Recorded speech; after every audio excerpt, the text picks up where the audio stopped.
Hello everyone. Our topic this week was requested by Novad Salir. We'll be going over Azrael from the BlazBlue franchise. Spoilers for BlazBlue. Okay, so first thing, Azrael is blissfully, significantly less temporally complicated than Ragna, who we did a video on a few weeks ago, with almost his entire story occurring in a logical, chronological order, like how time works.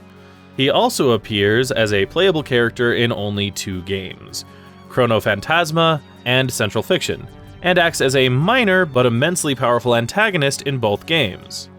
Azrael, last name unknown, is a warrior. Uncommonly among the BlazBlue-Verse, he relies entirely upon his own physical might and skill in battle, whereas nearly every other character uses some combination of magical or technological enhancement to supplement their battle prowess.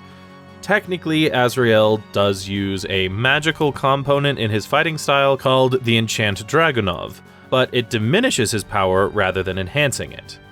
Azrael is incredibly physically strong. Monstrously strong would be an accurate description. He mentions in casual conversation at one point that he crushed a number of foes into a single ball-like mass for easier disposal, only realizing afterward that he had made a mess of the room in question in doing so, which probably negated any help to later cleanup efforts that his meatball had created.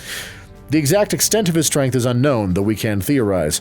The Enchant Dragunov drastically reduces his physical power, but it does so in levels, allowing Azrael to shift into his true strength by degrees, amping up to the appropriate levels for a fight.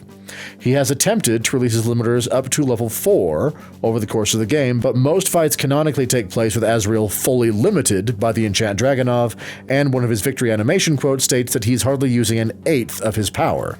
If this is true, we can assume that Azrael's limiters top out at 8 levels, at which point his full strength would be revealed. This has never been shown on screen, though there is one story point that might involve Azrael using his full power, which we'll go into later.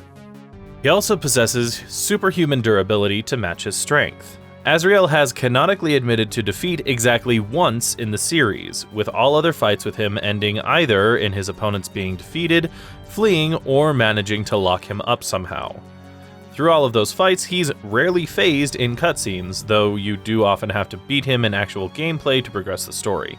He tanks rocket launchers with little to no reaction, casually catches sword blades and bullets, while also possessing the strength to throw said bullets at deadly velocities, or just shrugs such attacks off entirely. He's never shown taking any major magical damage either, though he is relatively vulnerable to crowd control effects, being temporarily locked down by some combination of techno-magical restraints a handful of times throughout the series. No explanation is ever given for the source of his inhumanely powerful physique, but we know it's not magically based, because he has full access to his raw physical power even when others have their mystical abilities suppressed, and there seems to be no indications that he is scientifically enhanced either.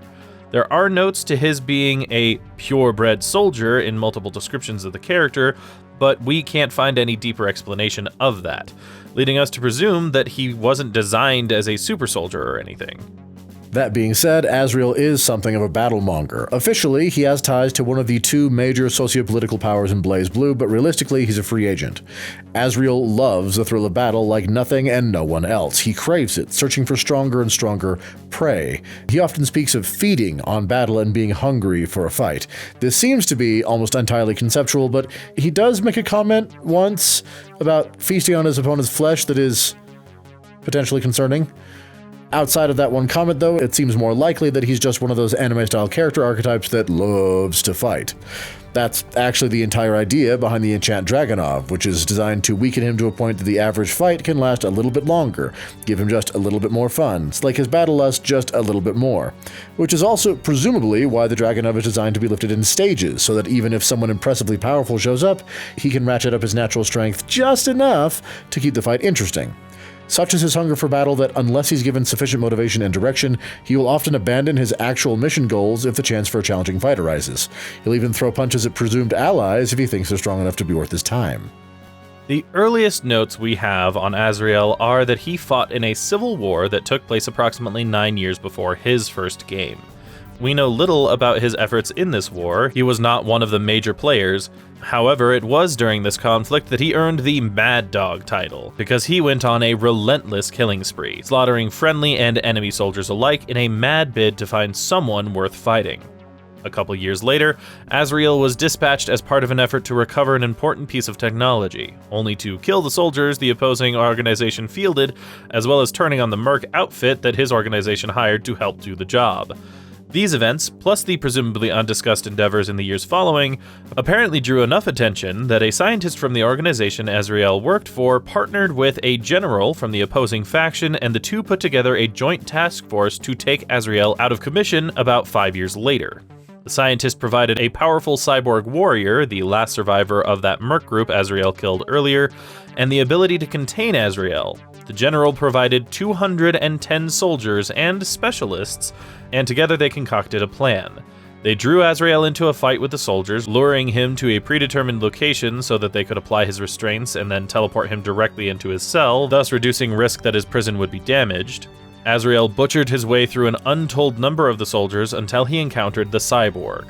The trap was sprung, and Azrael was locked within a prison of more than a dozen layers of techno-magical bindings. But they weren't enough. Azrael broke free, engaging the cyborg in fierce battle. During the fight, the scientist realized that if done properly, the cyborg's components could be jury-rigged to force Azrael's enchant Dragunov to immobilize him. One wrong move in the improvised adjustments would have spelled doom for the cyborg, but ultimately it worked, and Azrael was restrained long enough to be teleported to a cryogenic prison designed especially for Azrael, where he languished in cryostasis for 2 years, until the beginning of Chronophantasma. While he slept, the organization he formerly worked for implanted Azrael with something that made it so that he could only attack those who, quote, had fighting spirit. Essentially, if his opponent wasn't actively trying to harm him, Azrael would be paralyzed if he tried to attack. This was first evidence when he attempted to maul the people who awoke him, only to have his arm lock in place. This limitation wasn't foolproof, though, as by the end of the conversation, when it had been explained to him, Azrael gave one of these same men a friendly clap on the back that, thanks to Azrael's immense strength, was a legitimate attack all on its own.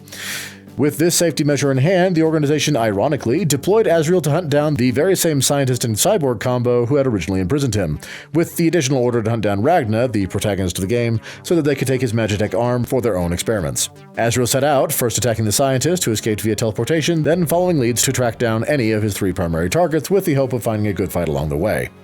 During his travels, he encountered a young mercenary who was a member of that Merc group he'd killed but who had not been present.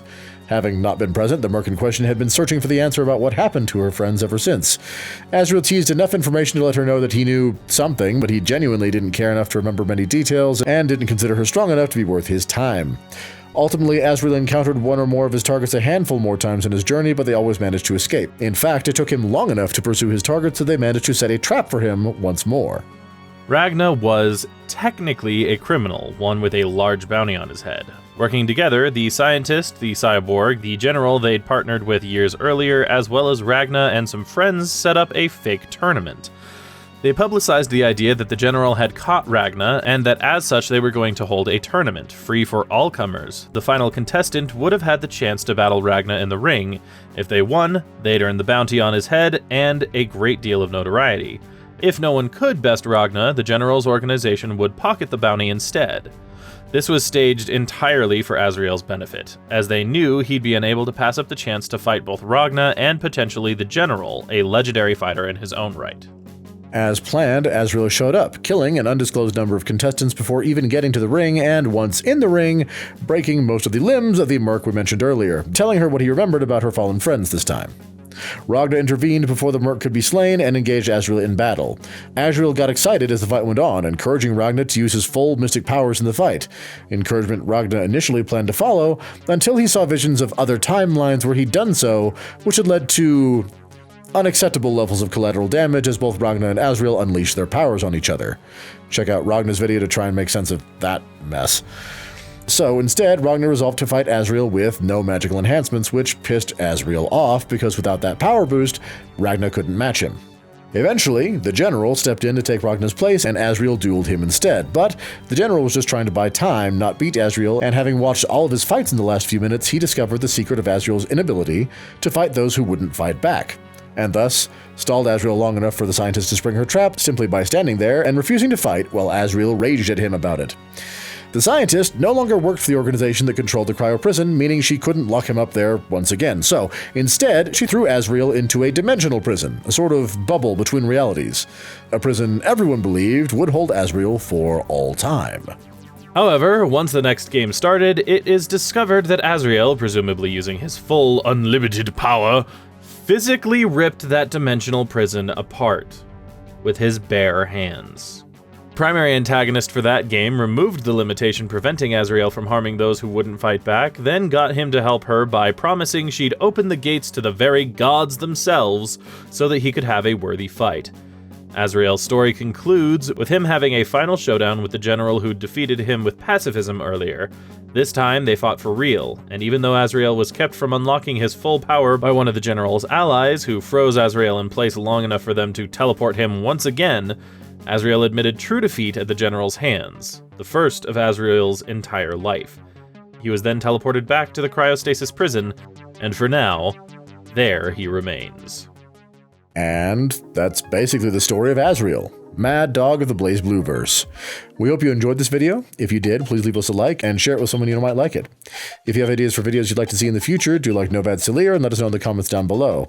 If you'd like to see more lore videos, go ahead and hit that subscribe button. And if you'd like to see our Let's Plays, follow the link in the description and subscribe to our Let's Play channel.